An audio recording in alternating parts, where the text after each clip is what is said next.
Commissioner meetings for September 17th, 2015.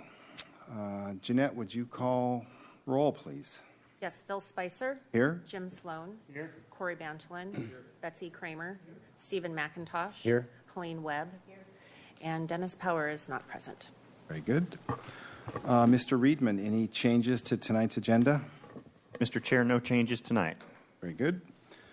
At this point, we open the floor up for public comment. If anybody would like to speak on any topic that's not on the agenda. Very good. I will close that. We will move to approval of the minutes. I would call for... So moved. Second. First and second. A motion's approved and seconded. I'd ask for a vote. All in favor say aye. Aye. Any nays, abstentions? Okay. Our first matter tonight is picking up an item that was left off last month, which is the election of chair and vice chair. At this time, I would take any nominations. Well, I don't see any point in rocking the boat, which I suppose is the proper terminology for the Harbor Commission. So I would nominate Bill Spicer as chair and Jim Sloan as vice chair to continue their present excellent work. Much appreciated. Thank you. Are there any other nominations? Would anybody like to nominate anybody else? We'll wait just one moment until Commissioner Power is seated. Good evening.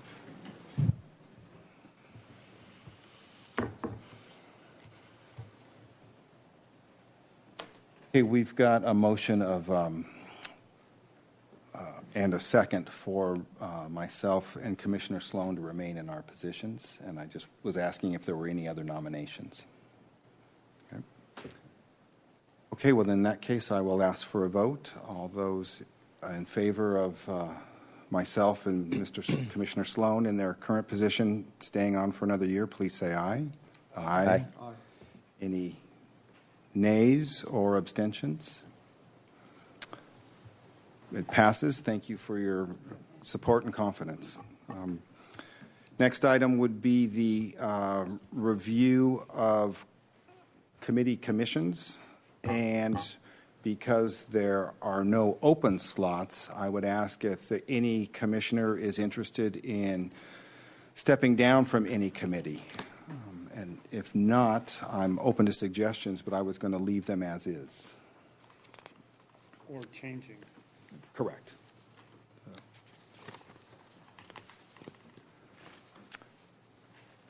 By the silence, I will take that as we are okay with our committee assignments as is. Yep. Very good. Scott, Mr. Reedman, do we need to vote on that? Mr. Chair, I think as long as it's just the status quo, we're good to go on this one. Thank you. Okay. Very good. Then we are done with the elections. Thank you all. Back to you, Mr. Reedman, and department update. Just real briefly, since we met last, the council actions, the City Council approved the assignment of the Madam Rosinka lease agreement to their relatives, John and Dolly Adams, for the small 150 square foot space out on Stearns Wharf for their, how do we refer to it, Brian, spiritual consulting business out there? Got it, okay. Long established business out on the wharf. Secondly, the Council approved a 5-year lease agreement with Brophy and Sons for their administrative and accounting offices in the 125 building at an initial base or an initial rent of $1,177 per month. And moving on to next month, we anticipate having a lease agreement for the visitor center that's on the top floor of the Waterfront Center building. That's affiliated with the Maritime Museum. If you haven't been up there, I suggest you go. It's the best view in town, or the best view around the harbor, certainly. Great photo opportunity. We'll also have a minor lease agreement with Bob Meyer. He's the operator of the fuel dock, and again, that's his administrative office for operating the harbor fuel dock. And that concludes the director's report for this evening. Thank you, Mr. Reedman. Any questions? Well done. We'll move on. Thank you. Mr. Bossy, Business Services Report. Good evening, Mr. Chair and Commissioners. I come to you today with two items for your Business Services Report. The first is regarding our waterfront sign program. A number of meetings ago, a number of the commissioners were interested in our sign program, and if we need more signs, what is the signage down in the waterfront? And so we are back today to fill you in on that.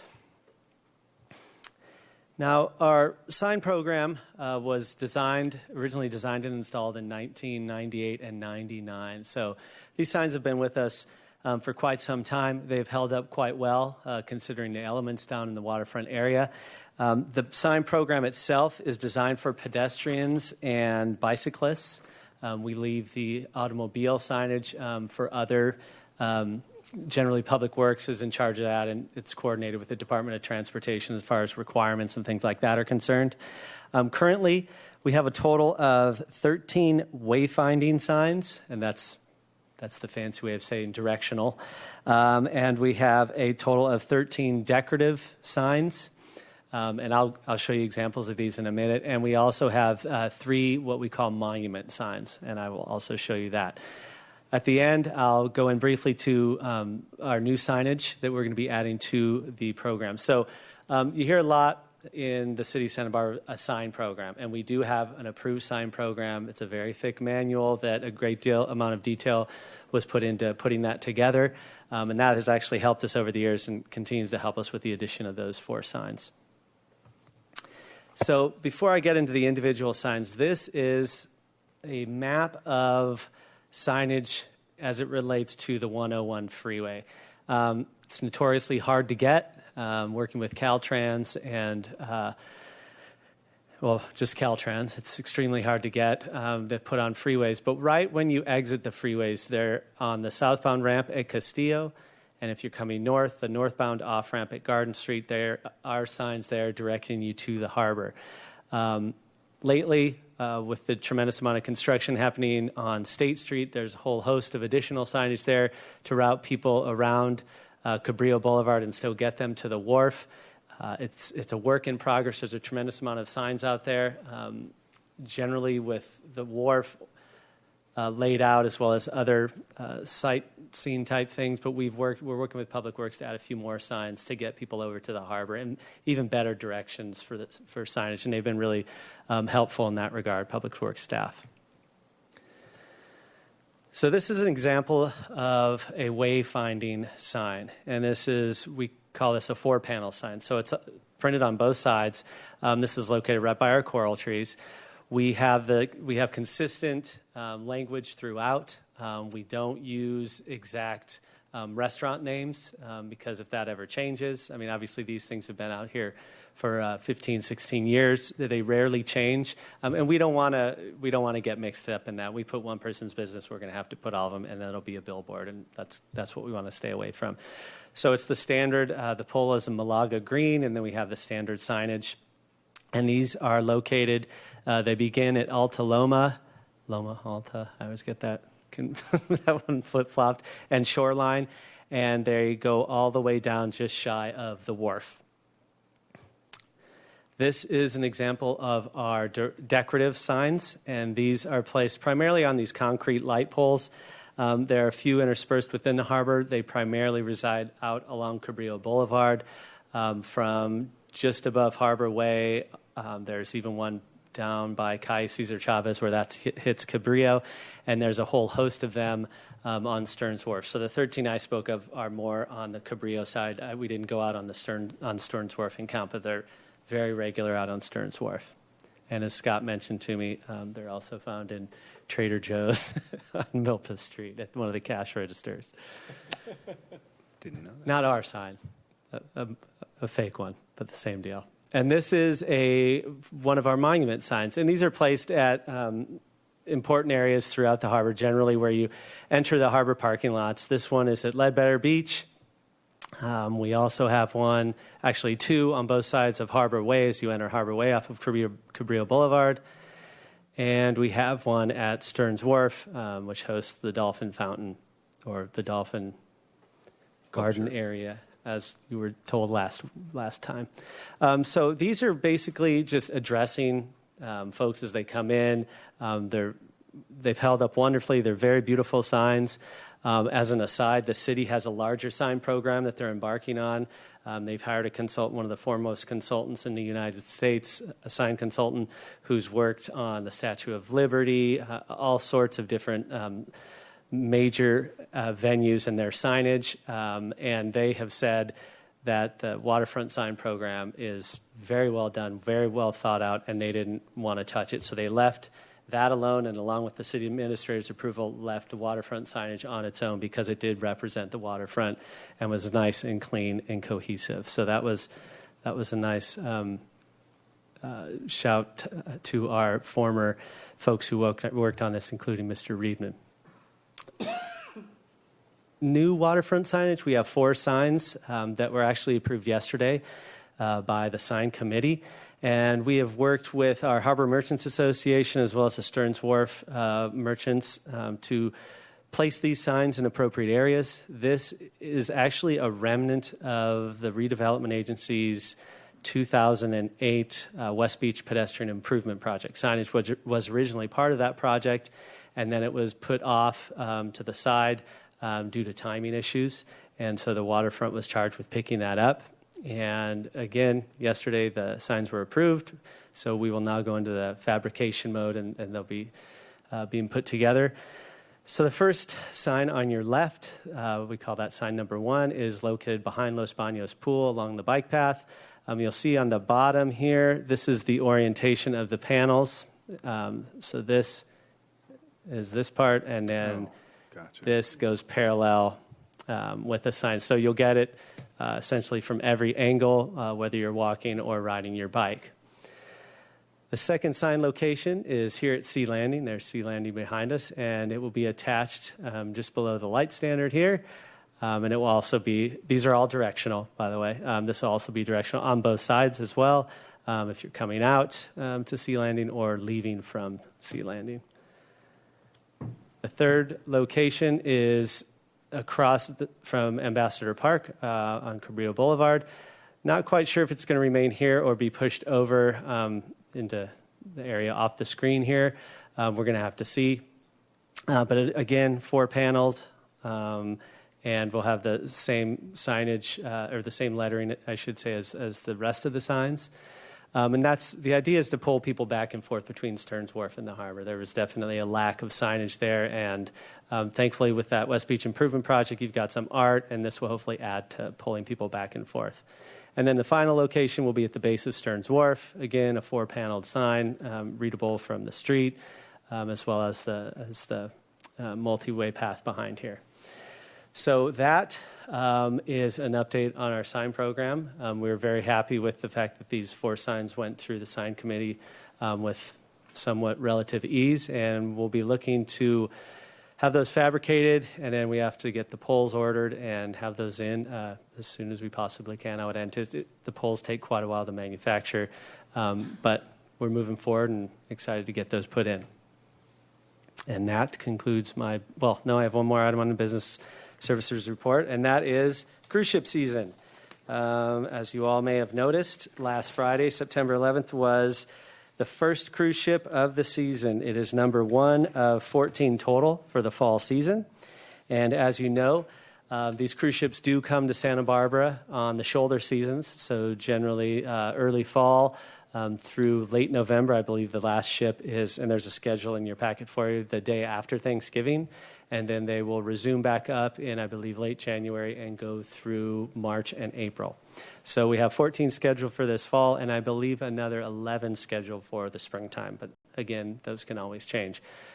You may have noticed a cruise ship yesterday show up for a little bit off our shore, and that was merely they had to drop off an injured cruiser, I guess is what they're called, the passenger. She had fallen and broken her femur, and so they stopped. Our Harbor Patrol went out and picked them up and took care of that, and then they moved on their way. So that is this waterfront signage program and a brief update on our current cruise ship season. I'm happy to answer any questions you might have. Thank you, Mr. Bossy.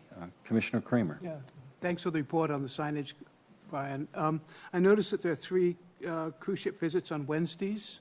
Is that going to be an issue or problems? I will let Mr. Cronman answer that one. Mr. Chair and Commissioner Spicer, hopefully not. We're endeavoring to make sure that there are no problems concerning the first Wednesday visit next week. We've been in contact with the Coast Guard and the Yacht Club and the Princess Cruise folks.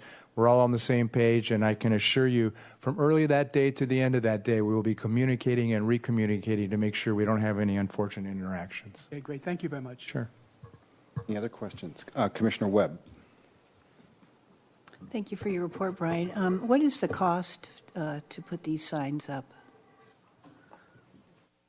Mr. Chair, Commissioner Webb, the signage, including the design, fabrication, is about $7,500. And the poles, we're working on an estimate for those, so I'm not quite sure what those are going to cost. Again, we need 3. Thankfully, we didn't need that extra one because we're going to attach it to an existing pole. I can't recall exactly a rough estimate on the poles. I want to say about $1,000 a piece, somewhere in that area, and then our crews will install them. Around 10,000? Roughly. Okay. Commissioner Bantlin. So I say thank you for the report on the signage program. I think I was one of the ones who asked for that.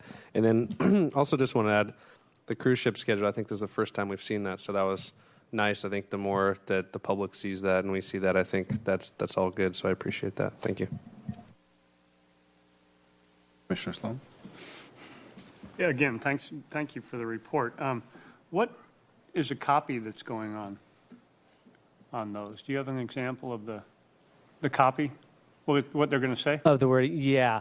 Let me go back here a few. It's going to be very similar to what you see here. Scenic boat ride, scenic walk, boat rides, yacht club, maritime museum, harbor, shops, restaurants, along those lines. So it keeps it very simple. So what we did is we took exactly the same style of wording, didn't mix it up, and just repositioned it with new signs along the boulevard. Yeah, I guess my question is, so you have 8 things there, and in some of those places you only have room for 4 of those. So if you go to some of the new signs, you don't have 2 signs. You have 8 pieces. We have 8 pieces on all of them except the one at Sea Landing. That's only a 2-sided one. Right. So all of the rest of them are 4-paneled like this. This is a 4-panel. This 2 panels, but I on 4 sides. Okay. So that's how each of the Have you decided 3 of the new ones. Have you formalized what copy's going on that? Yes, we have it with the sign committee as well as working with the merchants out on Stearns Wharf and the harbor merchants as well. I was just curious. Second question I had is, and maybe I just don't pay attention, maybe, but are the monument signs besides the one at Stearns Wharf lit at night? I couldn't tell from those pictures. The Stearns Wharf one had lighting in the ground. I believe they all are. I'm trying to go back to nighttime. And yes, I know the one at Stearns Wharf is, as I ventured out in the middle of the street in the middle of a construction project to take that shot, I did notice the lights. And I believe the ones at Harbor Way, and I'm not sure about Ledbetter, to be honest. Yeah. That's the one I'm not quite sure of. Yeah. It is located right on a corner above the existing streetlights, so, but I don't think it has direct lighting on it. Okay, great. Something we could look into, though. Yeah, I was just curious. Thanks. Any other questions? Commissioner McIntosh. Real quick, thank you for the report, Mr. Bossi. I just wanted to know if we're on or in line with our budget projections for the cruise season, for this shoulder of the season, and what 32,000 visitors will bring approximately in revenue to the community. Mr. Chair, Commissioner McIntosh, to your second question as to how much that will bring to the community, nobody has a real good idea on that. I know that Visit Santa Barbara has done some studies, And the overall result of cruise ships on an annual basis is in the millions of dollars, which is good. And the primary thought behind these cruise ships and the fact that they're only there for a day, they come in, they visit, and they go away. The primary thought there is, yeah, they will get off and spend some money, but the idea is to pull them back. So they visit and say, wow, that was a really neat place. Let's go back for a weekend. So that's one of the primary draws that the Chamber of Commerce is pushing, and Visit Santa Barbara is pushing. And sorry, your first question again? Is this in line with what you have in the budget on the number of ships that are going to be showing up? Yes, it is. We projected for fiscal year 16. We projected 25 total ships, which is the current schedule as of now. It can sometimes vary by one or two. You'll see in my budget report later.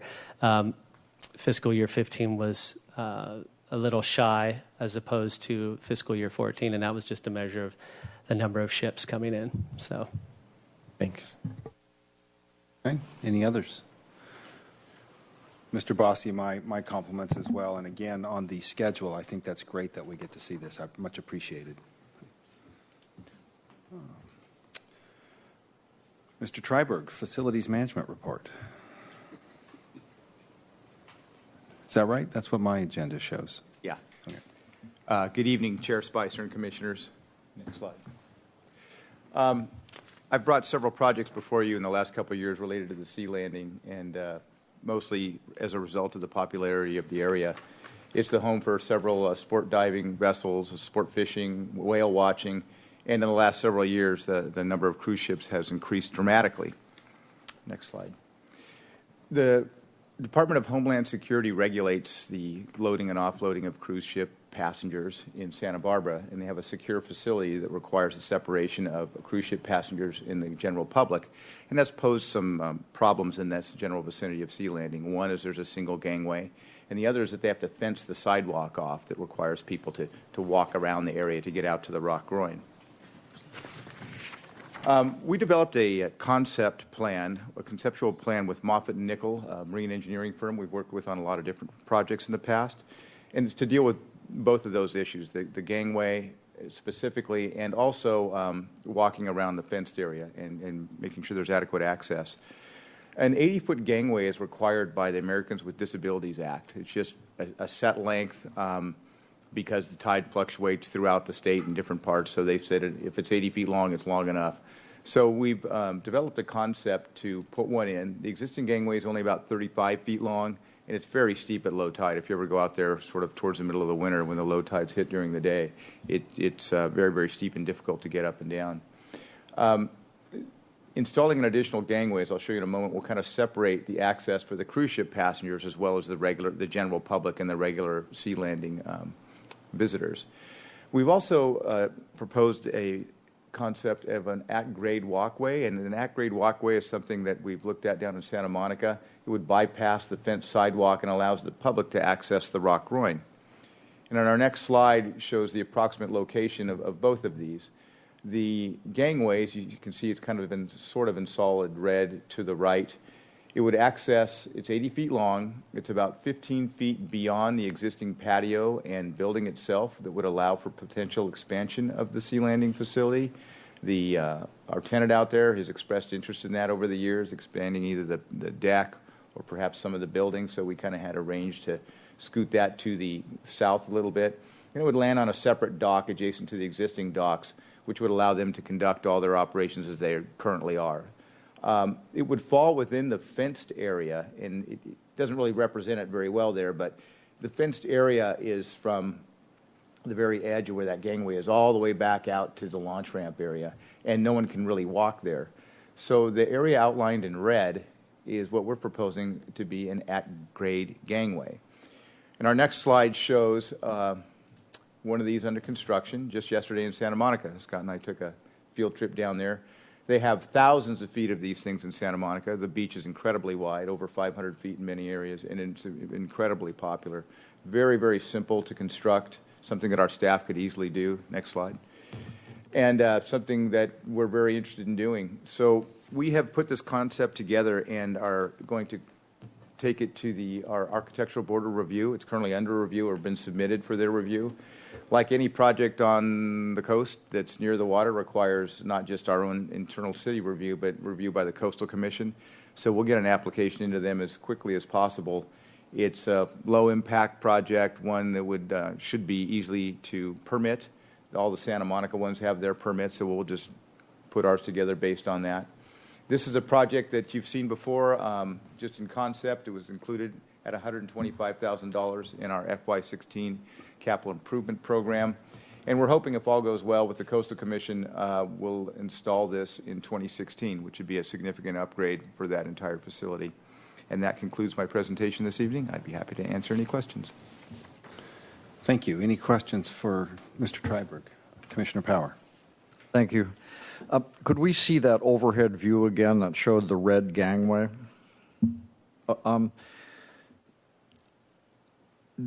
You have two shore boats shown on that. One, if I'm reading that correctly, are the boats over on the right-hand side, the shore boats from the dock where the cruise ships brings passengers in? Sheriff Spicer, Commissioner Power, that's correct. That's the cruise ship tenders use the farthest south dock to load and offload passengers. Do we have room now to have two landing craft in there at the same time? Or is the one that's in outline indicate that's hypothetical after you build the gangway? No, that hasn't changed at all. Okay. The docks themselves haven't changed. I'm sorry, the resolution's kind of poor with this, so it's a little bit difficult to tell. Sea Landing, they actually moved their boats. The one you see that's underneath there, that's the sport fishing, one of the sport fishing boats. Right. So it's usually moves to another berth within the harbor. So we haven't increased the capacity to have more additional vessels there. The docks have stayed the same. This is just a gangway to separate, to meet ADA and to separate the cruise ship passengers from the general public, the people using the whale watching vessels.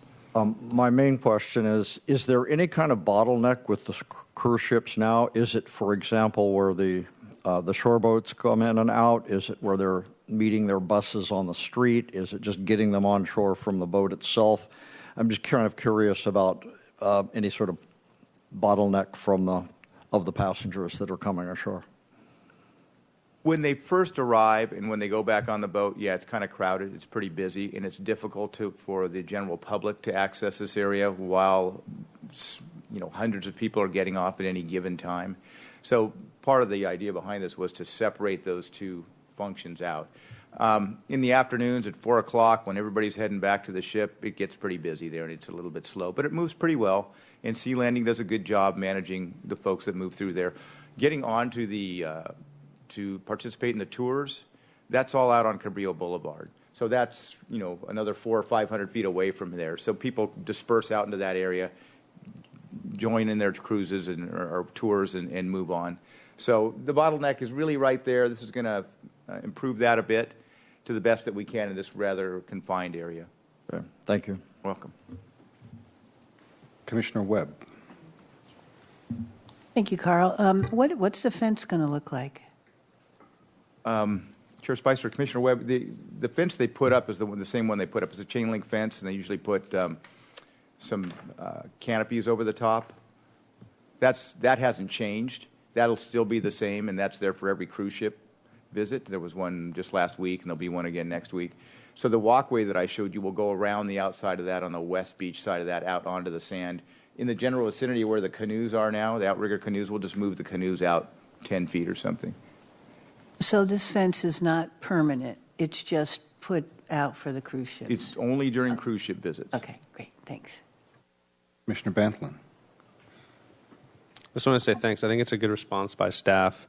Since the cruise ships have been coming, I think it's clear they're not disappearing anytime soon. They have to tender, but that's obviously not a big deal for the passengers. And so I think this is definitely necessary, and it'll be a nice improvement because it does get quite crowded down there. So thank you. Any other questions? Thank you, Carl. Excellent. Mr. Cronman, Harbor Operations, please. Good evening, Mr. Chair and Commissioners. Well, after a foggy start and with light winds, the FAR 40 North American Championships that took place right here in Santa Barbara during the week of August 15th proceeded to through a wonderful week of racing, and everybody turned out to have a good time. There were a lot of great races. There were 10 overall in 4 days. We had 15 boats and 150 crew from countries ranging from Australia and Germany to Italy and the United States. The championship actually came down to the final race, in which Chicago-based Flash Gordon, owned by architect Helmut Jahn, prevailed over another German entry, Strudier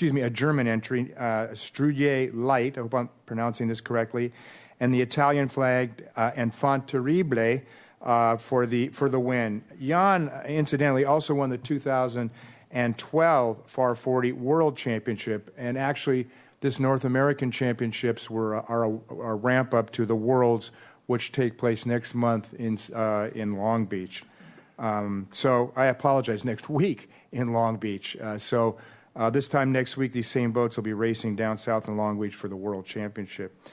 Finally, I'd like to thank again the commercial fishermen who helped make this happen. How was that? Well, they voluntarily relocated from fish floats south to other areas in the harbor for an entire week, so that Far 40 fleet could have its look, if you will, and its presentation along the south side of the city pier and down in front of our offices. It was very well received by the racers.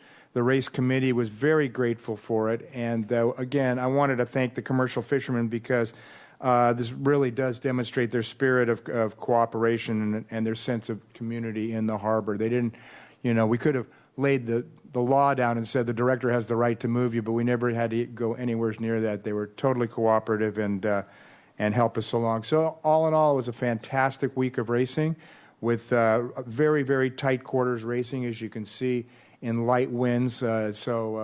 Congratulations to all the sailors who participated, and thanks again to the commercial fishermen for relocating.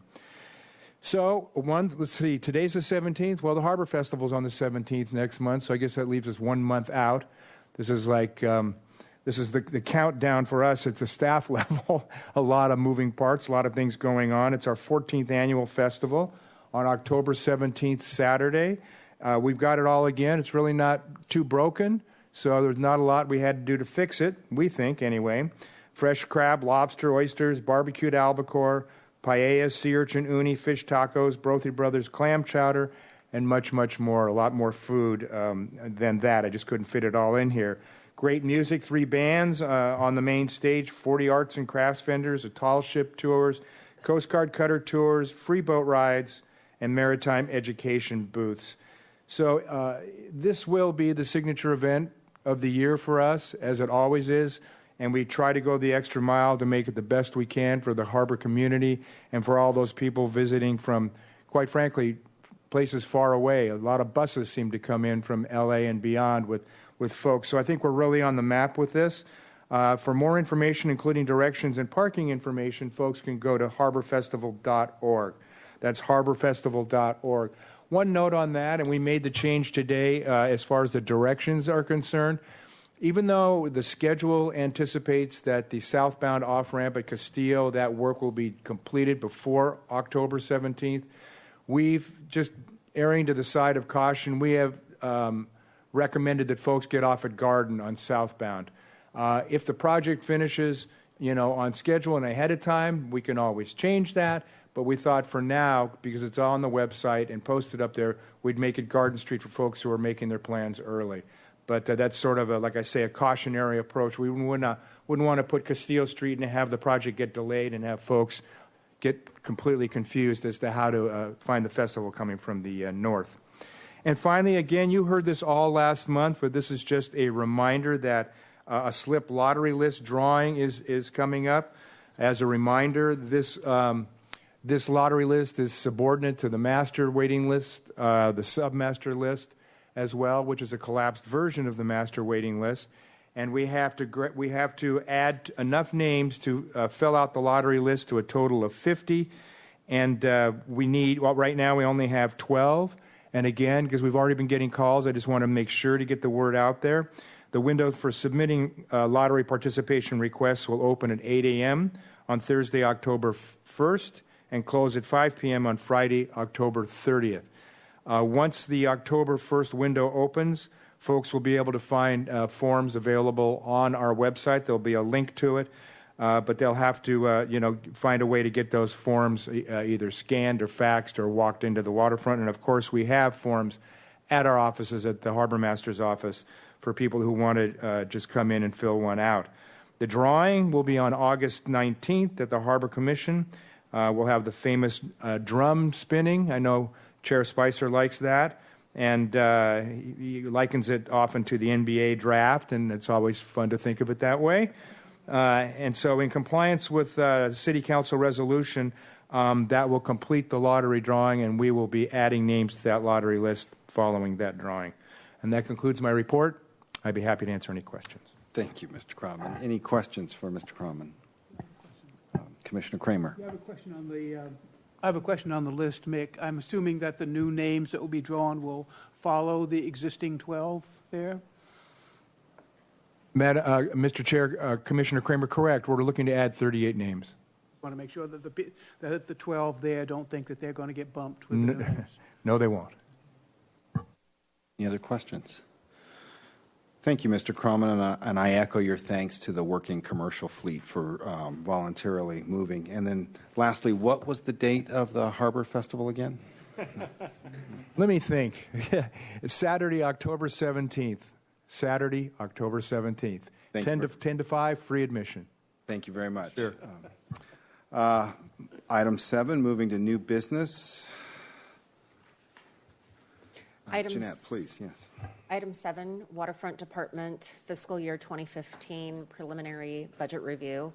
Recommendation that Harbor Commission receive a staff report providing a brief summary of the Waterfront Department's revenues and expenditures as of June 30th, 2015, and provide comments as appropriate. Okay, Mr. Bossy, thank you. Good evening, Mr. Chair and Commissioners. I have before you this evening the preliminary budget review for fiscal year 2015. And before we get into the numbers, which you will see in a second, and you will also notice that we continue to post strong numbers. And, excuse me, we budgeted conservatively from our fiscal year 14 into fiscal year 15 because that year and the 2 years prior to that had been amazing weather. And so we thought, that can't happen again. And here I sit, like a bad recording, a parrot. Every year I say this, it happened again. We've had 4 great years of weather. I would imagine at some point that's going to end, but we'll see. So with that, I will jump right in.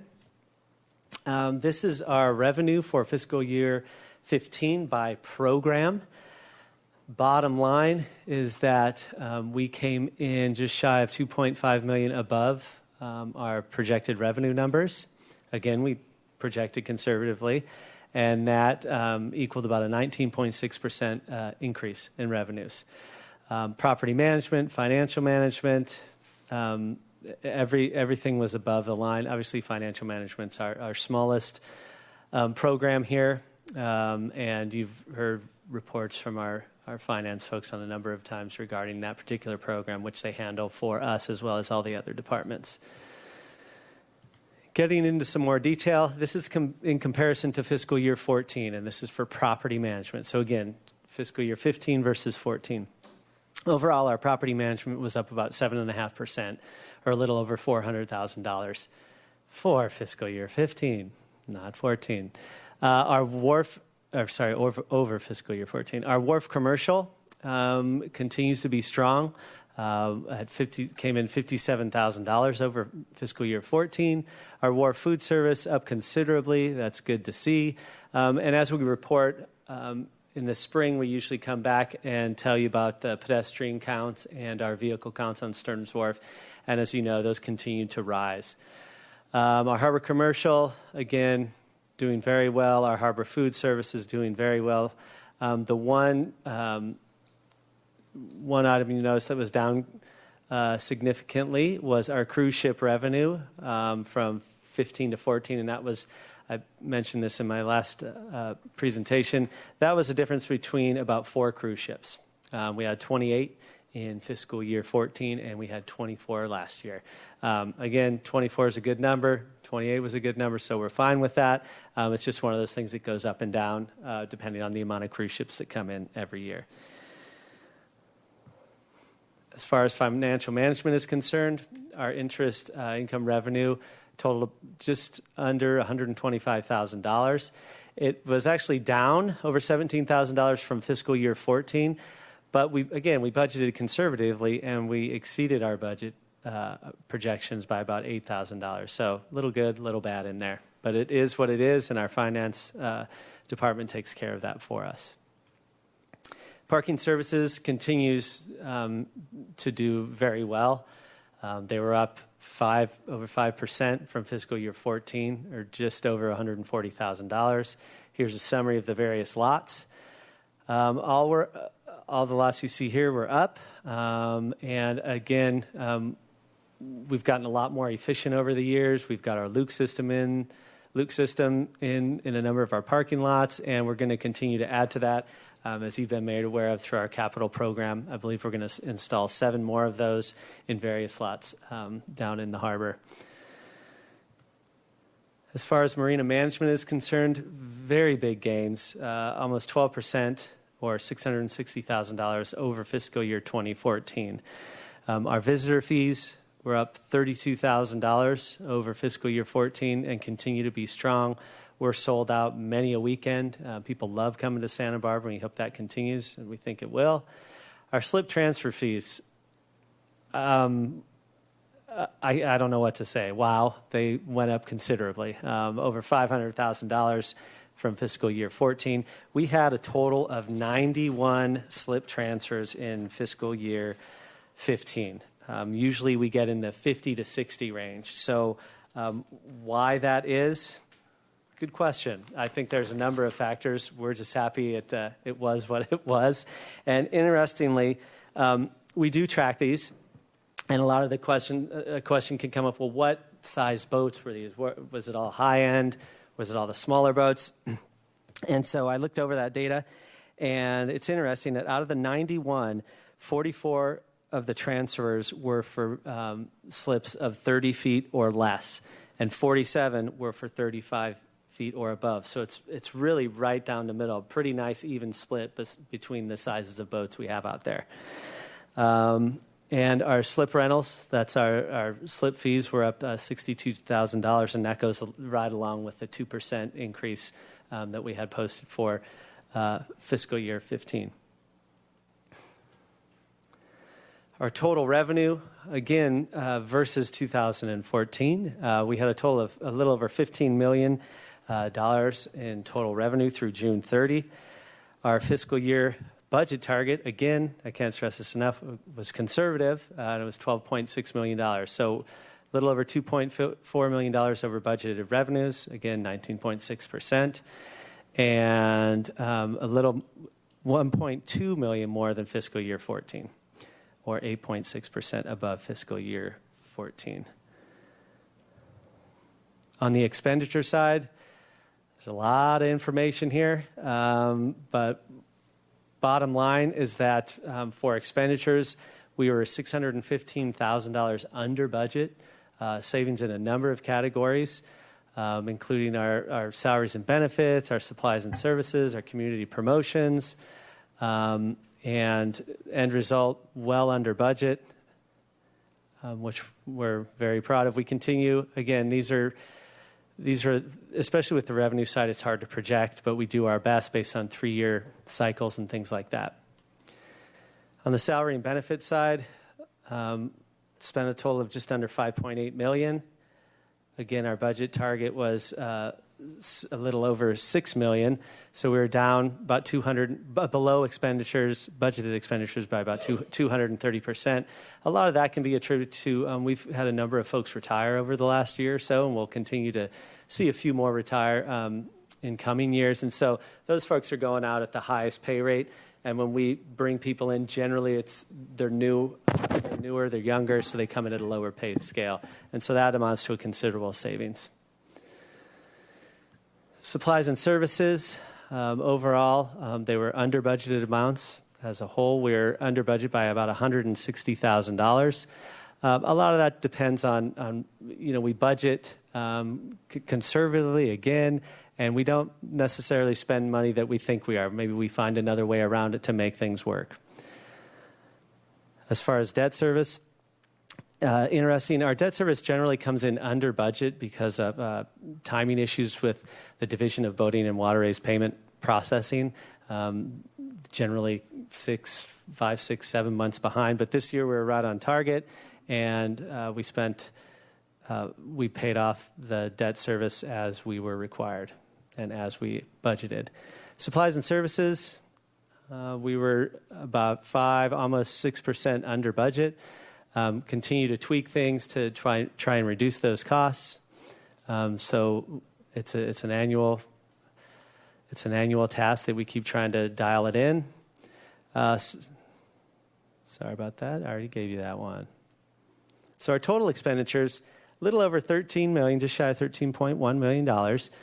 And our estimates were about just shy of 13.7. So we're $615,000 under budget, or just under 4.5% under our projected budget expenditures. So as a summary, you'll see our revenues over expenditures are about a little over $2 million. What we'd like to do is we'd like to request and come back in October to the Harbor Commission, and if the Harbor Commission agrees, move that on to City Council. But we'd like to take about $1 million of that to pay off one of our general fund loans. If you recall, when we do budget every year, we go over our debt service and what we're required to pay out. And one of those loans is just over $1 million. It is to the city, and it's at a rate of about 6%. And there's been some discussion over the past years of, boy, that'd be nice to get rid of that. I know the Harbor Commissioners have mentioned that. So we will be working over the next month with our finance staff to see exactly what that's going to take, what are the implications of that. It looks, as of now, that it could be a pretty clean transaction.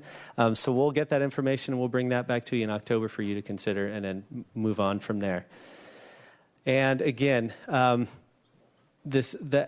unintended excess revenues, staff still intends to self-fund the final 1 to 2 phases of our Marina One reconstruction project. What that will do is obviously it'll lessen our debt service that we're going to be required to pay to the Division of Boating and Waterways. And as Mr. Treiberg has said many times, it's like a home equity line where you're only getting charged for what we draw down. So if we can avoid paying a few $1 million for one of those last 1 or 2 phases, that'd be a great benefit, I think, in the long term to the harbor as a whole. So that concludes my budget presentation. Again, a preliminary, big picture overview for you, and I'm happy to try to answer any questions that you may have. Thank you, Mr. Bossi. I'm sure there are some. Commissioner Power. Thank you, Brian. When I read your written report under expenditures, recognizing that you had about a $2 million operating surplus at this point, I was kind of under the impression that the $2.1 million in reserves above policy that was moved to the Harbor Preservation Fund was the same money. But that's not the case. It sounds like if you're going to come back to us and ask to spend that on taking down debt service. Mr. Chair, Commissioner Power, that's a good point. What you see in there, that $2.1 million, was actually surplus from fiscal year 2014, so the year before. So we wanted to show where we moved that to off into the reserves. So that's a separate amount. Yes, you're correct. Okay. So again, we've been very strong in the last couple of years. Okay. So in moving money to the Harbor Preservation Fund, it really comes well after the fiscal year, so you're secure in your budget balancing out in the current fiscal year. Mr. Chair, Commissioner Power, that's exactly correct. Right. We just want to make sure before we move anything that everything's tidied up. I guess my last question relates to that, and that is if City Council could put money into the Harbor Preservation Fund in an emergency in terms of an operating year budget, can they pull it back out again and apply it to operations, or is it somehow tied up forever? We have operating budget reserves for that sort of thing. So 25% of our operating budget goes into what we call our operating budget reserves. And 15% of that is for economic contingencies like a recession, and 10% of that is for disaster reserve. Yeah, I remember those numbers. Right. And so if it was to go beyond that that's also, we could go into the Harbor Preservation Fund and pull monies out of there for emergency repairs. But at that point, if things were that bad, say we had a really bad El Nino year or something, we'd be looking at other things such as our insurance and so forth. Would that mean, though, then that harbor preservation money really is pretty much restricted for capital improvements and infrastructure, things like that? I recognize now that you have this operating reserve, great. But again, what kind of restrictions go with the Harbor Preservation Fund allocation? Mr. Chair, Commissioner Power, it takes council action to dip into any of those three reserves, the two operating reserves or the Harbor Preservation Fund. So I've never seen it done in 18 years for anything other than capital. But yeah, I wouldn't expect that. I would, between our appropriated reserves of 150,000 and then our operating reserves of several million, we should be able to cover most unforeseen contingencies. Thank you. Any other questions? Commissioner Sloan. I just have a comment, and is that great job on managing the finances for the waterfront. Everything's looking good, and I know we've had a couple of good years, but it takes a lot of hard work to maintain this. So congratulations, guys. Commissioner Bantlin. Thank you very much for the report. And I always have to comment on the financial management. I know we went down from last year, but it's all about what you project and come in with, so I appreciate that. Have a couple quick questions. Also, another comment on the extra money, using that for the debt service. We're paying $730K a year in interest, so great idea there. The electric vehicle charging station, is anyone using that? I mean, it's obviously not a lot of money, but down 85% catches the eye. Yeah, that's a good question. That is generally run. That was set up by our downtown parking staff, and so we worked with them to put those spaces in there. Last year, it was significantly on the scale of the electric vehicle charging revenue, not as our whole budget. So it varies year by year. I think a big part of it is just people recognizing the fact that we do have that option down in our parking lots. We even had the big kickoff here for the entire city program. Mayor Schneider was down, I believe that was about a year and a half ago. So I'm not sure what more fanfare we can do. I know the downtown parking folks are continually working to get the whole program boosted. So my plan is to go back and talk to them and see if there's anything else we can do to get more people down there to use that. It is a nice, convenient service, and I'm sure with more electric vehicles on the road, we'll start to see that increase. Thanks. We'll see. And as other people add more, maybe it gets diluted. Who knows? And then quick question. I don't know if you have the numbers in front of you, but we don't. Just on how our numbers from fiscal year 15 compare to our projections for 16 on both sides. I'm just kind of curious what our projections are for 16 compared to what we did last year. Chair Spicer, Commissioner Bantlin, again, when we did the budget process this past spring with you all and working with the budget subcommittee, we took the same idea that we've taken the last number of years, and that's be conservative. Wow, we can't have another bang up weather year. So we took a conservative approach. I think we took our 15 estimates at that point, which was about 3/4 through the year, and projected out where we'd end up and added a few percent onto that. So it wasn't a huge increase by any means, a very conservative approach, and we're going to see how that ends up at the end of the year. Again, there are opportunities throughout the year at our halfway through the fiscal year where we can adjust those. And so we're, with the finance department, everybody submits quarterly reports, so we are always constantly watching that, so we can adjust those as the year goes on. And as you know, it was a 2-year budget cycle, so we'll have a shot at it at 6 months, 12 months, and again at 18 months. So we have plenty of opportunity to adjust those numbers if we really see them sliding. Thanks. And I know El Nino is obviously the big question like every other year, and I'll just go back and read an old agenda and find those numbers, but thank you. Commissioner McIntosh. Yeah, thank you, Mr. Bossi, for a very well done presentation. I just have a quick question about the cruise ships. Again, can't seem to get off those cruise ships. You budgeted $230,000 for fiscal year 15, and it came in at $510,000. I was wondering why such a low number when 14 was up over $600,000.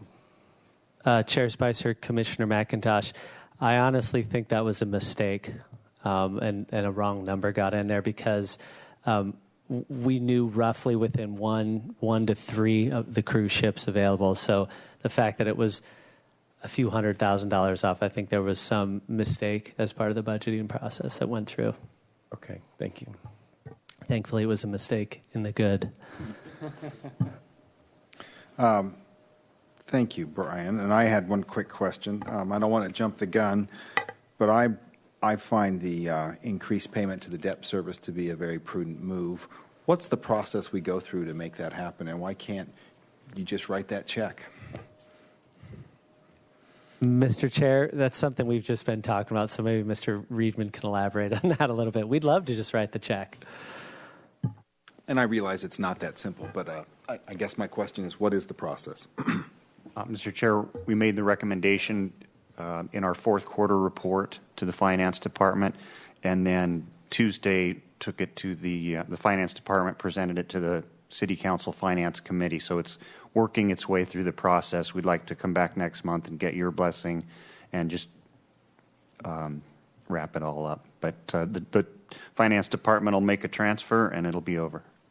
And I guess part of my question is that, being the devil's advocate, if that's money owed to the city at a high interest rate, is it in somebody's interest to keep the payments coming versus having it paid off in a lump sum? Probably, but in the terms of the $210, $220 million city budget, it's pretty small potatoes, so nobody's going to sweat it if we pay this one off. Great. So thank you. Appreciate you indulging my questions. Any other questions? Thank you, Mr. Bossy. Touche.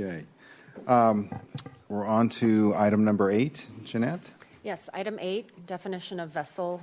Recommendation that Harbor Commission A receive a staff report on the proposed addition of a definition of vessel and related amendments to Title 17 of the City of Santa Barbara Municipal Code, and B, recommend City Council approve an ordinance adding a definition of vessel and related amendments to Title 17 of the City of Santa Barbara Municipal Code.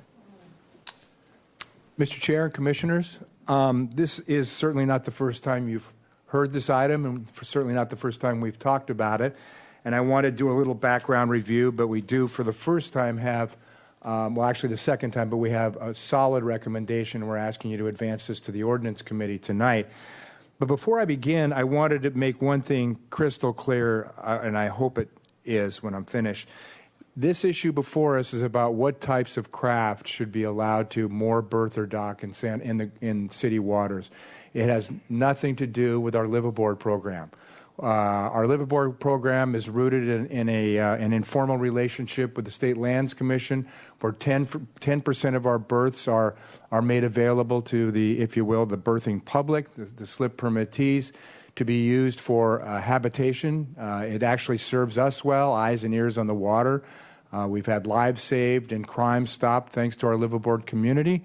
We have 113. It's a 10% kind of rule, if you will. We have 113 available liveaboard permits, and that's 10%, of course, of the 1,130 plus slips we have. Currently, right now, sitting here tonight, 97 of those are subscribed, and so we have 16 of them that are on the table that anybody can walk in, any slip permittee can walk into the office tomorrow and ask to get a liveaboard permit, and barring unforeseen circumstances, for $140 a month they can have a liveaboard permit. So moving forward with this report, I just wanted, like I said, to be clear on the fact that what we're going to talk about tonight has nothing whatsoever about the rights and privileges of people living aboard in the harbor. Okay, that tends to get confused, and it's understandable it gets confused, so I sort of wanted to make that separation before we begin. So in November of 2013, your commission received a report on a proposed definition of vessel that would leave, I apologize, I got lost here. Definition of vessel, the report described a public interest in berthing floating homes in Santa Barbara Harbor, homes that were not operable or certainly not made easily operable, and they don't leave their slips, and the owners undertake considerable alteration just to meet department's navigability or operability standards. And the definition that we discussed back then was this one. It's the one you see before you tonight, but what we're going to propose tonight is that you approve us to go forward to the Ordinance Committee to have it codified and added to the municipal code. And I'm going to read this out loud so it's clear to everybody what we're talking about. The definition of vessel, it's contained in your attachments that we're proposing to adopt in ordinance, is a self-propelled craft whose physical characteristics indicate that it was designed and constructed for the purpose of carrying people or goods over water. When we spoke to you in 2013, we reiterated that Coastal Act and Harbor Master Plan policies describe the primary and priority uses for the harbor as recreational boating and commercial fishing. We believe that what we're proposing here tonight is in keeping with that, is aligned with that. The city attorney's office, as well as attorneys that I've consulted from Rhode Island to San Diego, seem to agree with that. And then we came back to you. That was an introduction to the notion because it was brand new. It was about, wow, we're changing the rules about who's allowed in Santa Barbara Harbor. In the interim, we produced an article in Dock Lines to inform the boating public in the harbor. And then we came back to you in 2014, it's a year ago this month, and asked for your conceptual approval of not only this definition, but of related language, policy language, that would sort of grandfather in existing vessels that we knew in the harbor after our surveys did not meet this standard. And so working with the city attorney, and this was actually the city attorney's suggestion, I give them a lot of credit for this, what we did with those suggestions is instead of making a whole long list and identifying the vessels, there were 4 of them actually, only 4 of them, that this would not apply to, we agreed that it was actually a lot more simple to just draw a line in the sand, have a trigger date after which floating homes as described that don't meet this definition you see on the screen would not be permitted to berth, moor, or dock in Santa Barbara Harbor. So what that means is rather than go through an identifying process and a whole description of a grandfather clause and what have you, it simply means if you transfer your slip and you have one of the floating homes that's existing now after December 1st, you'd have to transfer it to a vessel, to a craft that meets this definition. I thought it was quite frankly elegantly simple, the suggestion from the city attorney's office. And so what you'll see in attachment 3 are a few stipulations that make this, I think, crystal clear. It requires, like I said, that after December 1st, only watercraft meeting the definition can berth, moor, or anchor in the harbor district. Number 2, it allows craft currently berthed or moored or anchored in the harbor district that do not meet this definition, they will be allowed to remain. Okay, so that takes care of like identifying the boats, developing a bunch of grandfather language. Anybody who's in the harbor district, that's all city waters, that doesn't meet the definition of vessel on December 1st, which is the anticipated date that will codify this ordinance into the municipal code, can stay. Okay, and it would also exempt the craft that I just mentioned, the ones that would not meet this definition, that quite frankly are currently in the harbor, would exempt them from the requirement to meet our operability ordinance, which quite frankly, for them to do it, if you've seen Sleepless in Seattle, it's those kind of boats, or those kind of craft, that are floating homes. For them to meet our operability ordinance is a huge economic hassle for them. They have to build all kinds of jury-rigged helms and steering stations and forms of propulsion and what have you. And it's an expensive charade for them. And quite frankly, it's kind of an embarrassment for the department too, because we're actually endorsing and taking part in that charade. So this will leave them out of the operability loop. We know where those operability requirement, we know where those boats are, we know what they are, and we have all our emergency contingencies in place if we have to get to those boats and tow them out of their slips in case of fire or other emergency. So we're not unaware that the non-operability privilege, if you will, for those few craft does not come with an obligation on our behalf to make sure we understand how they're constructed, where they are, and how we get to them in emergency situations. So in conclusion, with adoption of the proposed ordinance, the strike-through language you see It's here, and it's also in attachment 3 in your report, that with your approval and moving forward to the ordinance committee, we will help prevent the proliferation of floating homes in Santa Barbara Harbor, where the city's, again, priority obligations are to accommodate commercial fishing and recreational boating. In short, we'll draw a line in the sand, and we won't have to worry about if a 80-foot floating home with no form of propulsion and wasn't designed for carrying goods or people over water comes to us and said, I want to transfer into an end tie. We're not going to have to worry about that moving forward. We'll have a harbor that is designed and filled with boats that meet the definition of vessel and meet the policy obligations of the Coastal Act and the Harbor Master Plan. That concludes my report. I'd be happy to answer any questions. Any questions for Mr. Cronman? Commissioner Sloan. So in this, if I understand this correctly, so two things I have. One, just to clarify, so if there's currently a vessel that doesn't meet this definition of a vessel in a slip right now, they can stay, but they can't transfer ownership of that slip, transfer the permittee from one permittee to another of that slip with that vessel in there. Mr. Chair, Commissioner Sloan, again, it's good for us to think about the craft itself. Right. Yes, they can do that. That's what we call a straight transfer. If I have one of these craft that's a floating home and you wanted to buy the craft and have me transfer the slip to you, that would be allowable. Okay. I apologize. I should have also mentioned that one of the requirements is they can't get fatter and they can't get longer. Right. as They they can't sit do right any now. improvement. But you've stated it correctly. We've clarified it, I Right. think, Yeah, that I'm they glad can we do did that. Okay. That was my question. And then, is there any provision for temporarily disabled vehicles, the vessels, I'm sorry? If you go through a big engine retrofit, that vessel is inoperable for 6 months, a year, who knows? And so what provision would we make for those? Mr. Chair, Commissioner Sloan, those provisions are made aside from what we're looking at here tonight. Those provisions are made in discussions and agreements and working out solutions between the Waterfront Department and, like, say, the disabled vessel. Obviously, if a vessel's disabled for 6 months and they typically almost always haul out, to fix those disabilities, if we can use that word, those shortcomings. But if there's a situation where a vessel is inoperable and the vessel owner or slip permittee is either A, down on their luck, or B, let's start with down on their luck. We'll work with them on the 15-day operability letter that they might get from the Waterfront Department saying your vessel's in terrible shape, it's inoperable, prove operability to us, okay? That's where we start, is with a letter. If they describe to us a situation that's reasonable and they want to work with the Waterfront Department to get their vessel operable, we're happy to work with them.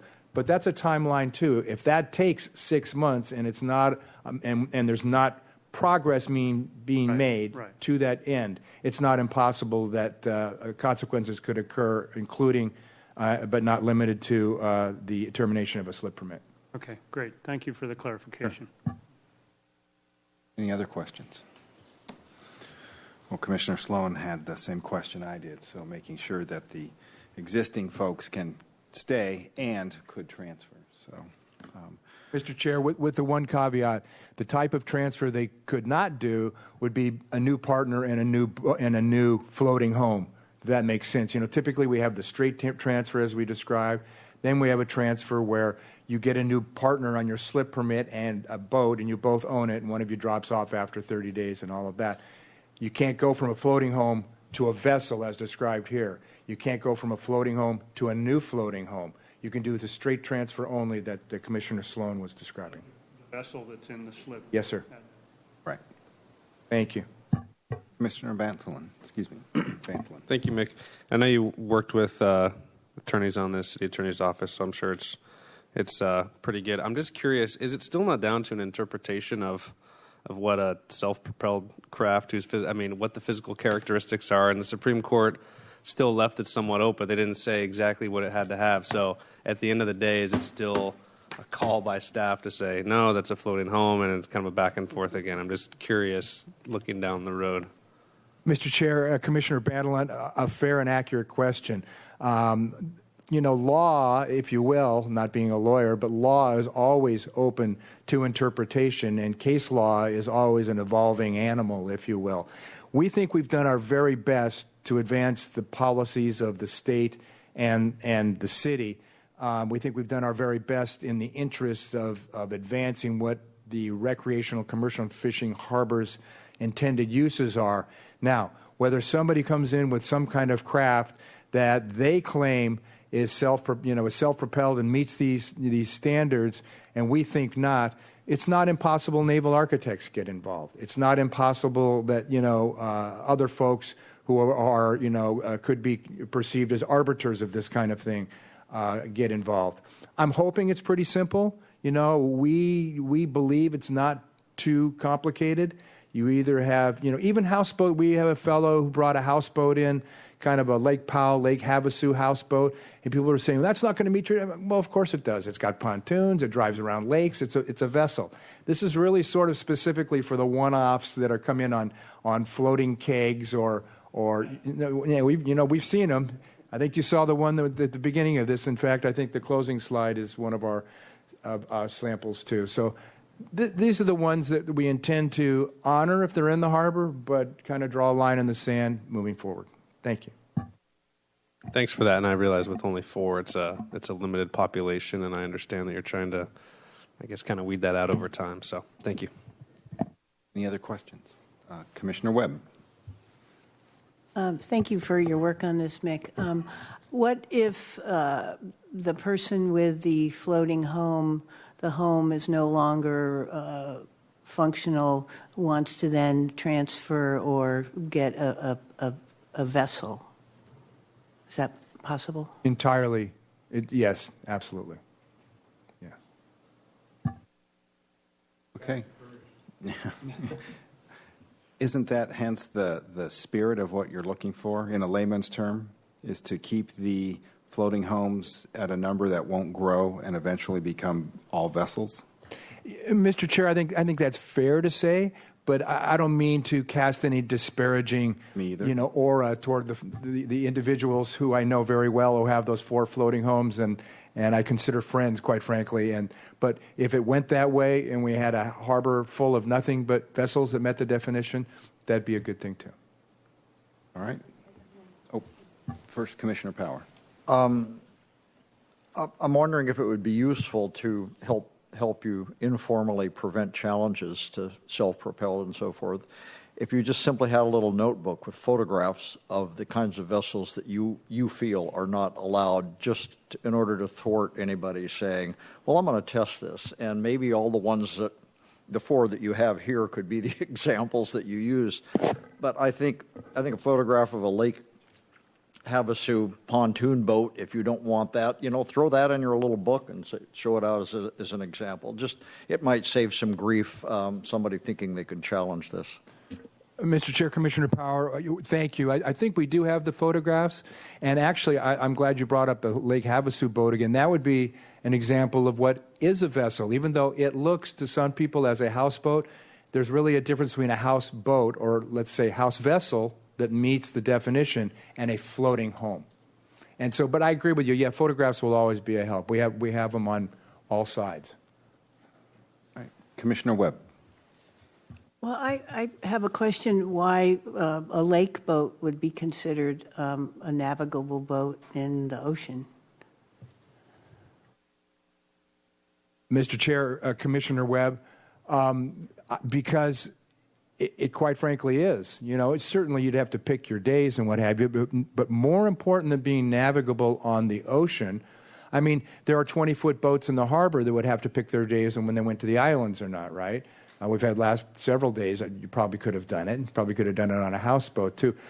But that question and the answer, I think, speaks to questions of navigability and operability and what have you, right? What we're trying to do is speak to the issue of what are the appropriate kinds of craft that should be allowed to more berth or dock in the city waters, right? And if they meet, and this definition is as close as we can get. And those lake boats, and we've all seen them on Havasu and Lake Powell and our vacations and stuff, you know, they're big, stable platforms that were designed for the, you know, practice of carrying people, a lot of people at times, or goods over water. So I understand and appreciate your question, but on any given day, there are a ton of boats in the harbor that couldn't go on the ocean. I think the same would apply to houseboats as well, even though they would meet this definition. Thank you. All right. Any other questions? Okay. We have a recommendation in front of us, so I would entertain a motion. Motion, There is a accept the recommendation? motion, Second. motion and a second. So, all in favor of, I'm sorry, Jeanette, would you read the recommendation, and then we'll vote?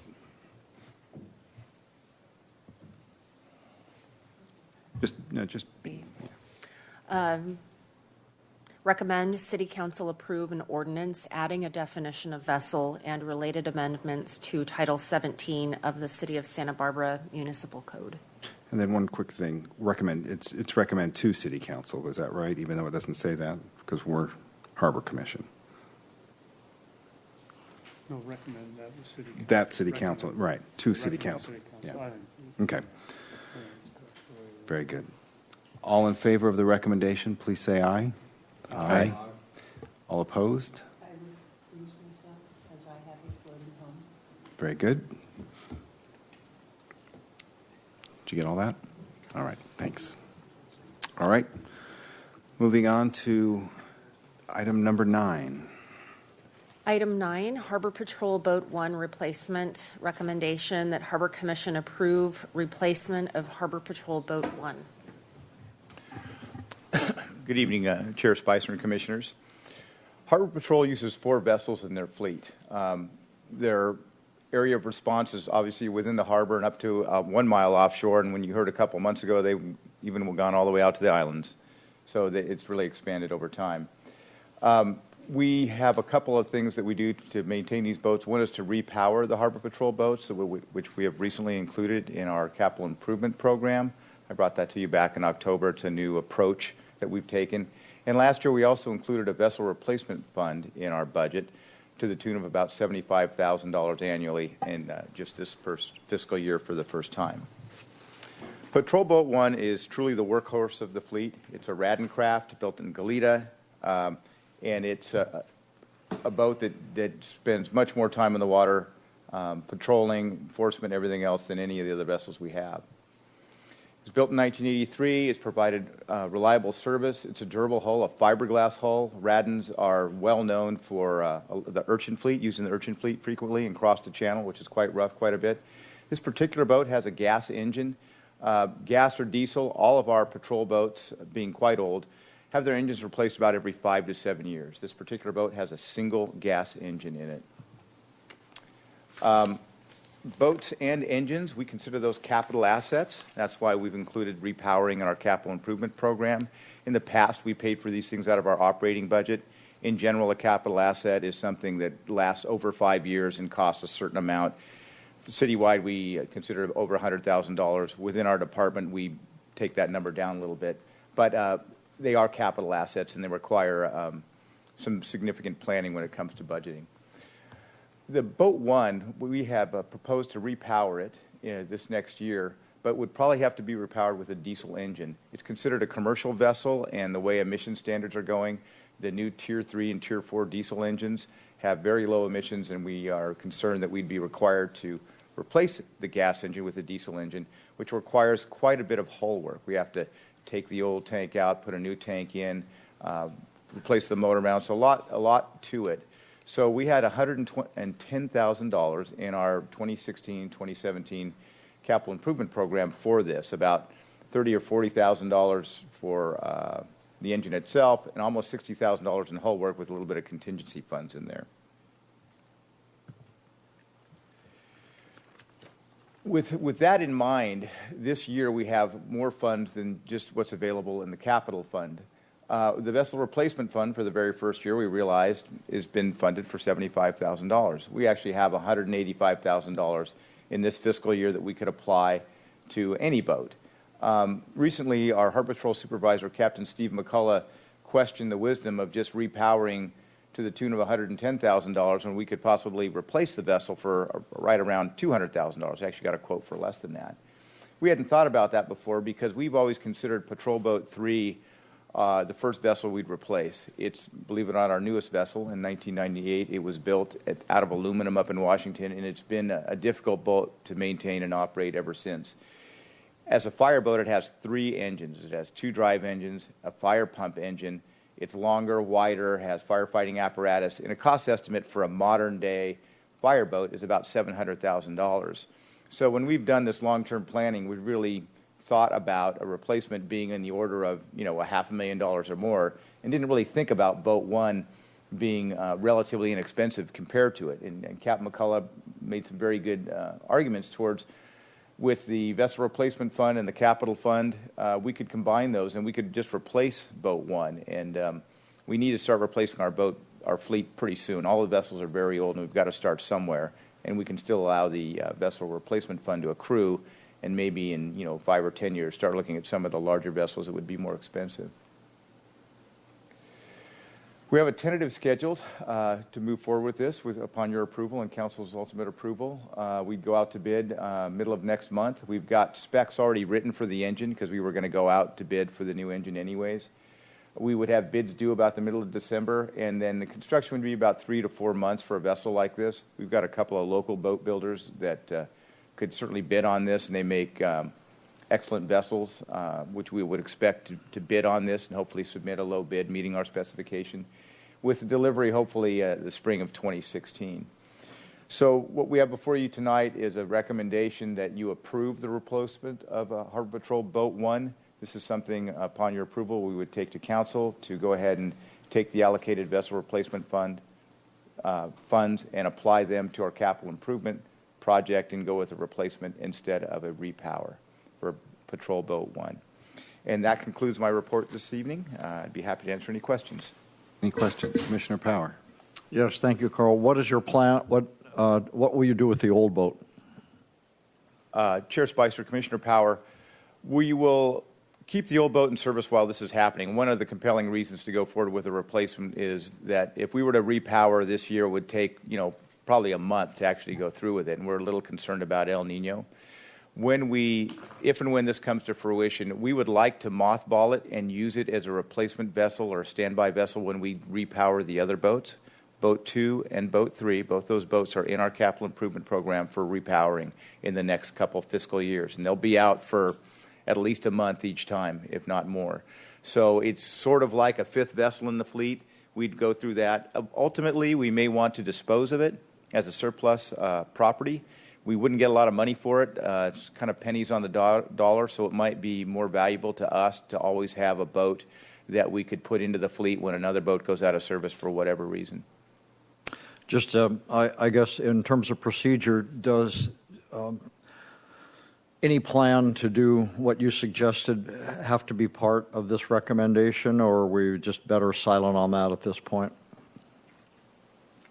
At this point, the recommendation is that you approve the replacement of Boat 1. We can certainly come back and discuss how we manage the old boat in due time. This is 6 to 8 months down the road. Any other questions? Commissioner Banthelen. Thank you, Carl. I'm actually interested in the old boat as well. I'm all for this. That's fine. What do you think we would get? I know you probably hesitate to throw out a number. You say pennies on the dollar, but I mean, any ballpark at all?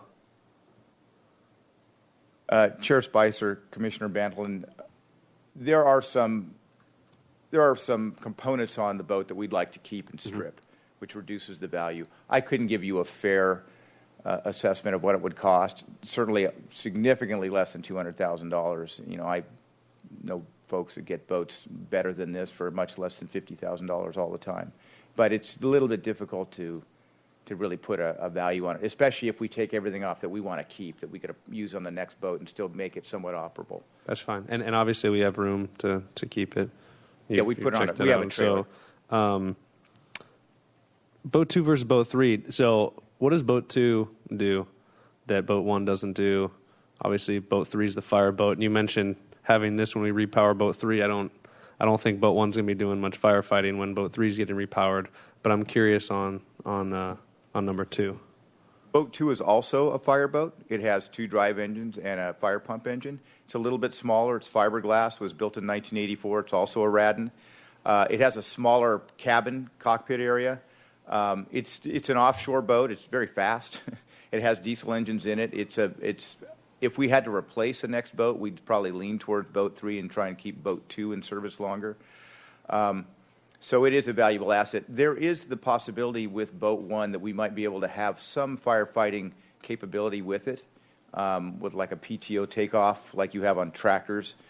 We also have what we affectionately call Mr. Skid. That's an old work barge that we put a fire pump on that we put into service when one of the fire boats is out of service. We like to have 2 fire boats in service at all times. Okay. Well, thank you. And I think I won't belabor the point now, but maybe if we bring that back in a couple months just to talk about all the different boats in that situation, I think it'd be good. It will certainly update the commission on the progress going out to bid and what the delivery time would be in commissioning the vessel. And during those updates would be a good time to discuss the disposition of the older boat, I believe. Great. Thank you. Excellent. Commissioner Webb. Thank you for looking into all this, and thank you for a wonderful display with the fireboat for the charity regatta on Saturday. That was quite a good display. And then about the replacing the gas engines, are there any incentives, since it's a lower emission, that if you were to replace it, there's some funding? I remember fishermen used to be able to get some funding to replace engines. Chair Spicer, Commissioner Webb, you're referring to a grant program that was indeed taken advantage of by many of the commercial fishermen for some of the really old boats. I don't believe that would apply to this particular incident.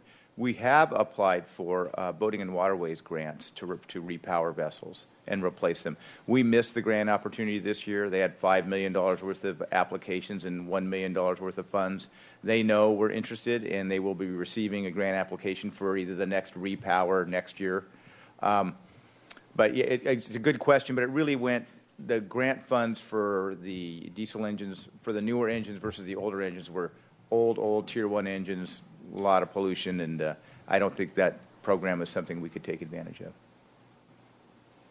All right. I'd like to move staff's recommendation. Very good. Second it. I have a comment as well, but thank you. Go ahead, Commissioner Sloan. So, not to get too far ahead here, but have you thought about what brand of diesel engine you would have in this vessel? And the reason why I ask is I know that the level of service of various brands in Santa Barbara Harbor varies significantly depending on what type you have. Chair Spicer, Commissioner Sloan, we have thought about that in great detail. The way we write the specification is not to a specific brand because that doesn't really meet the spirit of the purchasing code. We've got a horsepower, drive ratios, all those kind of things, and there's a couple that would fit that we know are quality engines that can be marinized. Right. But yeah, okay. So we know what we like. Right. But okay. Another thing, since we're, before this replacing Patrol Boat 1 came up, the thinking was replace Patrol Boat number 3, and now we're taking some of the money that out of that reserve that might have paid for Patrol Boat number 3. What's the thinking on the new timing of that? Let's say we go ahead with replacing Patrol Boat number 1. What's the horizon now for replacing Patrol Boat number 3? All the boats we had included in the CIP, Capital Improvement Program, for repowering with no intention to replace any of them. We did include Boat 3 replacement in an outlying year as an unfunded project. Right. So we really didn't have a set date. We kind of had a placeholder of $700,000 at the very end of the CIP. We've done that for the last few times, knowing it's kind of hard to get there, and if we can keep them alive through repower, we would do that. At $75,000 a year, it would take 8 years, right. or excuse me, or 8 or 9 years to replace that boat. Right. When we get closer to it, the conventional wisdom amongst ourselves has been that we'd be $300,000, $400,000, $500,000 closer to that $700,000. So when the time came, it would be much easier to find the $300,000 instead of $700,000. So right. we really don't. I wouldn't say this would put off replacing Boat 3. I think it's going to be a function of necessity. If it needs to be replaced, we'll move forward with the recommendation, knowing that the Vessel Replacement Fund will accrue funds I don't think we're going to do this again. This is Right. kind of a unique opportunity, and that's why we're before you today, because it is something worthy of consideration. What do we get now, and what don't we get later on by doing this? So the thinking would be just leave it out there as a placeholder, and then as you said, when the necessity comes, we'll see it coming down the pike and be able to budget for it? That's correct. And then, is there any federal requirement for municipal law enforcement boats like this with Homeland Security or anything? None that I'm aware of. Mick can chime in if he'd like. I don't believe so. None that I'm aware of, Commissioner Sloan, but we can certainly look into that. Yeah, I just know that when the airport went through their remodel process, things kept coming up from, Homeland Security that they didn't know about, and I was just wondering, a lot of these things like get grandfathered in, but when you start talking about new stuff, there might be some new requirements. Thank you. All right. And then I was just going to thank you, Carl. I was just going to say my compliments to Captain McCullough and to you for listening to his excellent recommendation. So I do believe we've had a motion and a second. Did you catalog those? Great. The recommendation is to approve replacement of Harbor Patrol Boat 1. All in favor, please say aye. Aye. Any abstentions? Any nays? Very good. Got a new boat on the way. Item number 10, dock ladders. Item 10, dock ladders, recommendation that Harbor Commission, at the request of Commissioner Helene Webb, receive and consider a staff report related to installation of dock ladders in Santa Barbara Harbor. Chair Spicer and Commissioners, I believe some of you may have seen dock ladders. They occur in some marinas in Southern California, a little more in Northern California, where they're installed to help people get out of the water if they fall in. Some are used just when it's encouraged to go in the water, but this is a typical one that you might see. We're here before you tonight because staff and the Commission received a letter dated August 6, 2015 that suggests that installation of dock ladders was a good idea, that we should do that. The author of the letter attended a presentation at Santa Barbara Yacht Club, presentation by a representative from Bellingham Marine Industries. BMI is the company that's building Marina One. And Commissioner Webb had suggested that we bring this before you this evening. We have brought dock ladders before the Harbor Commission in previous reports, 2001, 2008, and most recently in 2010. So our discussion items this evening, we'll talk a little bit about Bellingham's response to the letter and 4 considerations we think about whenever a safety recommendation is made: public obligation to use due care with public facilities, the test of time, liability, and cost. And I'll talk a little bit more about each one of those. But to begin with, the letter dated August 6th that was precipitated by this person attending the Santa Barbara Yacht Club presentation suggested that dock ladders are common in all the marinas. They're frequently included in marina designs. That's how it kind of came up with this Bellingham representative, and that they're inexpensive, that it costs virtually nothing to include them in a design. That was news to us, having worked with Bellingham for quite some time, so we called them up and got a response from them. And the main response is there are no code standards or guidelines that require dock ladders. Therefore, it's not a design consideration. Almost all design considerations start with code standards and guidelines and go from there, and then whatever your need may be. They did suggest that they're more common in northern latitudes: Alaska, Washington, Oregon, Northern California. The letter suggested they've sailed or boated from Alaska to Maine. So if they have, then they've been in some northern climates where the water is very, very cold, and I wouldn't be surprised if they saw dock ladders much more than you see in Southern California. That's not considered as part of the Marina One design. We had no discussions related to that. Never came up. It's not something they recommend or suggest, but they will prepare a plan upon request to the tune of about $5,000 or $10,000. I thought that was kind of interesting because we'd never discussed it before, but it's nice to know there's somebody out there that will look into that if you'd like.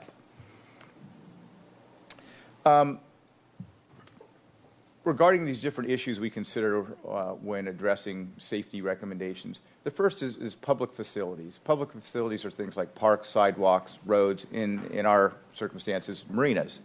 They're all designed to meet applicable codes, standards, and guidelines. And we're before you all the time with ADA requirements and different building code standards for rails and fences and all that kind of stuff.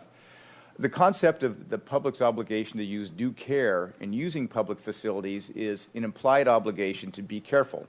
When you're on a sidewalk, don't step out into the road. When you're at a park, don't step off the trail or off a cliff. Just the public has a responsibility to be careful. Eliminating all risk is infeasible and impossible, whether it's through codes, standards, guidelines, or going above and beyond that. There's a limit to what a public agency can do when building a public facility. And the public must take on some responsibility. And this is a concept that you sometimes hear about and discuss in the legal realm. The next issue is the test of time or consideration. No or few accidents at a facility would be considered safe. If something doesn't go wrong, then there's no reason why it's a problem over time. We do apply the test of time when considering safety features that aren't otherwise required by code, standards, or guidelines, and that's a very important thing. If you have a lot of accidents and it's built to code, you may still want to think about mitigating those accidents somehow, and we have done that. Reports of people falling in are infrequent. We do get a few reports periodically, not very many in any given year. I think we're all convinced that not all incidents are reported, so they're sort of underreported, to say the least. But they do occur, and they occur relatively infrequently as far as we know. Liability is another issue that we take into consideration. Lawsuits against public agencies are common. There's trip and fall lawsuits all the time pending in any municipality. Design immunity protects against agencies. So whenever an agency hires a professional engineer, architect, and they design a facility and it's built to codes and meets the standards and guidelines, there is design immunity. So if there's a lawsuit, that's a standard defense that somebody was injured at a public facility, it was built to code by a professional, and we have been in several lawsuits related in similar circumstances, and we've successfully defended those lawsuits, some of which of these lawsuits related to people falling in the water. We, as staff, realize the value of design immunity, and that if we were directed to ever move forward with a dock ladder installation, that it should be designed by a professional. That's something that we highly recommend and emphasize. Getting to cost is a little bit of a difficult thing to do because this is not an industry standard. There's not a lot in Southern California. So what we've done as a possible model for installation and cost is based on what they've done at the Ventura Yacht Club. Ventura Yacht Club is a facility just south of us. There's about a 100-slip marina. There's over 2,000 slips in the Ventura Harbor, and there are no other facilities within that harbor that have dock ladders, just at the Ventura Yacht Club. They installed the up-and-out dock ladders. That's kind of superimposed or faded out in the back there. A lot of people have seen those. They're stainless steel. They embed on themselves. They don't hang into the water. They're well suited for marinas. They installed theirs every fourth slip. Their cost at the time was $180 per dock ladder, which exclude installation fees. I think they had yacht club members install them themselves. Their installation fees were fairly cheap. Every fourth slip for Santa Barbara is a little different than it is in Ventura. Santa Barbara has double wide berths. Ventura has single wide berths. So the idea of, let's say, that it's desirable to have every fourth boat have a ladder, it could look something like this. This is F finger in Marina 1. You could stagger it, but the way this is laid out, every fourth boat would have a dock ladder. And this is just to get at what could be potential cost for this, because people have took some fairly rough guesses at what the cost would be, and the idea here was to present a cost estimate that's a little bit more reasonable. Estimate number one, if you put one on every slip in Santa Barbara Harbor, and these typically go on the end of the finger docks, and I described in the staff report what a finger dock is compared to a finger and the lengths of the different fingers, it would be roughly $110,000. If you did every fourth slip, like Santa Barbara, like Ventura Yacht Club, it's about $55,000, just to put this in concept. Keeping in mind this is not ideal to go every fourth one. People fall off at the head of the dock occasionally, and you would have a hard time swimming back to the finger of the dock on some of our slips. But just to put this in context, it would probably be about $55,000, or probably a little bit more by now, but that's the ballpark to do the entire harbor. In the 2010 staff report, you were presented with a cost estimate for $15,000, and that was for one dock ladder on each of the 33 fingers in the harbor, and that was just for one side. Keep in mind that the fingers, like Marina 4A, is about 500 feet long. One dock ladder on one side of a 500-foot-long finger is not very good coverage. Conversely, in Marina 1, a finger, it's about 100 feet long. You could maybe have one ladder, and it might prove as a safety device for someone. But in general, I think the concept of every fourth slip on each side of every finger is, probably getting you towards what is a reasonable cost estimate for the installation of dock ladders. So, in summary, we have infrequent reports of people falling in the water. One thing I didn't discuss in the staff report is that MIC conducted a survey of marinas throughout California, and maybe even beyond California, back in December of 2014. There were 19 marinas that responded. 14 replied no, they didn't have them. 5 did have them, but they kind of ranged from the fuel dock in Avalon to a commercial dock in the Port of LA. So they were kind of all over the park. But a lot of it, there was a common theme amongst all the marinas that didn't have them. There was some concern for liability. And the liability ran both ways. One, is it an attractive nuisance? Are people going to start jumping in the water because there's a ladder? There's no swimming allowed in Santa Barbara Harbor right now. We wouldn't want that. The other side of it is somebody falls in and the ladder's in the wrong place and they die. And so you didn't design it properly. So it was kind of surprising to read through that survey how much concern there was related to the installation of dock ladders over those two forms of liability. We take several issues into consideration for all safety devices, those 4 elements: the public's obligation to use due care in public facilities, test of time, liability, and cost. Like I said, we have installed safety devices that weren't required by code standards or guidelines in the past. So this is something that we take into consideration and do, but haven't done. You have provided, the Harbor Commission has provided direction to staff as recently as 2010, and I'd just briefly like to read to you what that direction was and how it came out at that time, and we've operated under that ever since. There was a motion that staff present a more in-depth presentation to where the dock ladders would be installed, what model staff would recommend, and do some research on what other marinas are doing.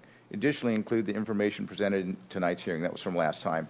There was a motion and a second to move that forward, and it was denied 5-2 by the Commission at that time. Therefore, we haven't advanced this idea of dock ladders. Independent of what direction we get from the Harbor Commission and others, we do take safety very seriously, and we think about additional devices. But we haven't moved forward with that, mainly because 5 years ago your commission felt we didn't need to do so, and we haven't done so ever since. So that concludes my presentation this evening, and I'd be happy to answer any questions. Thank you, Mr. Triberg. Any questions or discussion? Commissioner Kramer. I have a question, and it's not terribly relevant, I suppose, to marina dock ladders. And the question concerns what's the situation on Stearns Wharf? This has come up before, people falling off, and what the ladder situation is there. That's the question. Chair Spicer, Commissioner Kramer, it's common industry standard to have ladders on wharves and piers. We have ladders on our wharves and piers, and people have fallen off and been rescued by hanging onto the ladder or crawling back up the ladder. And they are a bit of an attractive nuisance. People do jump off all the time, and they're not supposed to.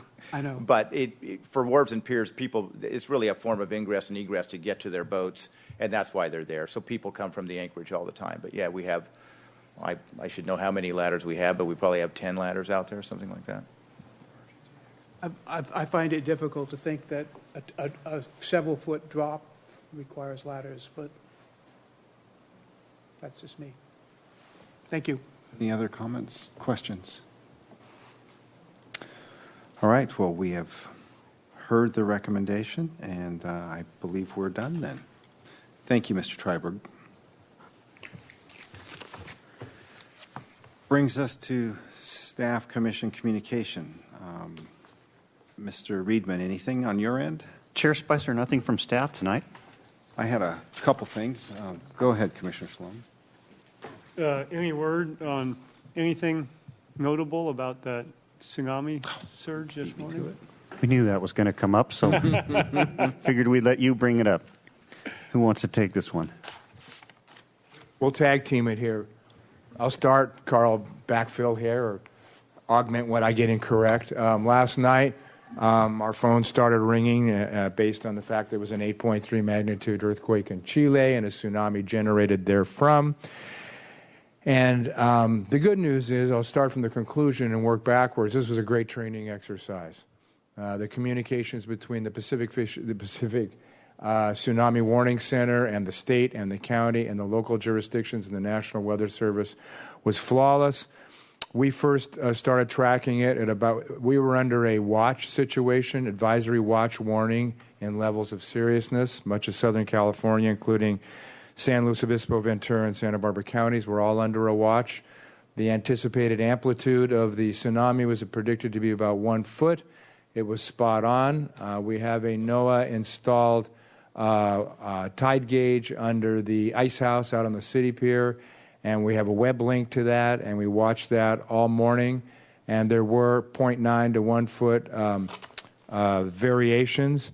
The only real significant damage we occurred, other than the fascination of watching the tide go up and down, was some of the dredge equipment broke loose on one end, and we had to wrap it up and actually kedge an anchor on the sand spit. That means dig a hole in the ground and use our anchoring equipment and stick an anchor in there to double moor it, to double anchor it until dredge staff could get down and make a complete fix, which they did this afternoon. And the benefit of that in the training mode is we got a whole new list of contacts from the dredge people who are, there are a lot of new folks on this dredge because it's a new company. So that's my part of it. Carl, you got something else to add?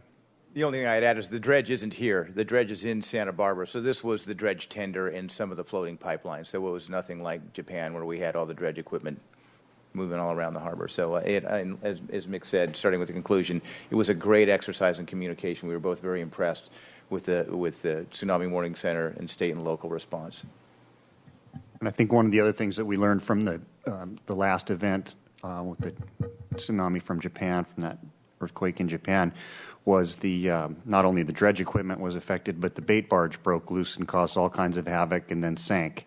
So last night, Harbor Patrol staff, along with the Jason Diamond and his crew from the fishing boat at Sea Landing, brought it in to the north side of the city pier, so we wouldn't have to even worry about that. And that's one of the big lessons we learned from the last tsunami is we're going to go get that thing first. In fact, that's one of our storm SOPs now is when we see a storm coming, we go out and grab that thing and get it. Because we're the harbor next down right there, obviously, is a very vulnerable area. So that was the only other thing we did. Otherwise, we got away pretty good for a 1 foot tsunami. Great. Experience pays off. And then my only question is weather related. Alleged reports are that the El Nino this year could be significant, and I just wanted to curious, and it doesn't have to be tonight, but how we're prepared at the East Beach anchorage and any other preparations for the winter months. Chair Spicer, we just actually had an internal staff meeting about that very thing this afternoon. I'm going to be meeting with other department heads and the city administrator on Monday about that issue. And we're pulling together all of our procedures and what we're going to be doing. Mick just applied for another grant from Division of Boating and Waterways for boat removal from the beach. And we're looking at all our vulnerabilities. We learned a lot from the March 1st storm in 2014, I believe that was, of some other vulnerabilities that we can plug up. But we'll be bringing a report to you either at the October or November meeting when we know a little bit more what the weather's shaping up like and what our procedures are going to be. But we're all over it, citywide. I believe it. Great. Thank you. If there's nothing else, Commissioner Power. Just one comment. I thought I would make. I was reminded when you gave the report on the FAR 40 event. I have some friends who participated in an event this last weekend, irreverently called the Southern California Tata. And they were part of a flotilla of probably 30 to 50 boats, and they were very complimentary on how the harbor staff accommodated them. And I just thought it would be nice to pass that on because you seem to do a very good job of being flexible when these sorts of things happen. Commissioner Power, thank you, but I'm just a conduit. I'm a pass-through to Andrew Allen, our harbor operations assistant, who's done a bang-up job on regattas and race and like the events like the one you described all summer long, whether it was Far 40, King Harbor, or the Southern California Tata. So, a shout out to Andrew. He deserves it. He's worked very hard and he does a great job. Great, great. Unless there's an objection, I call tonight's meeting to a close. Thank you.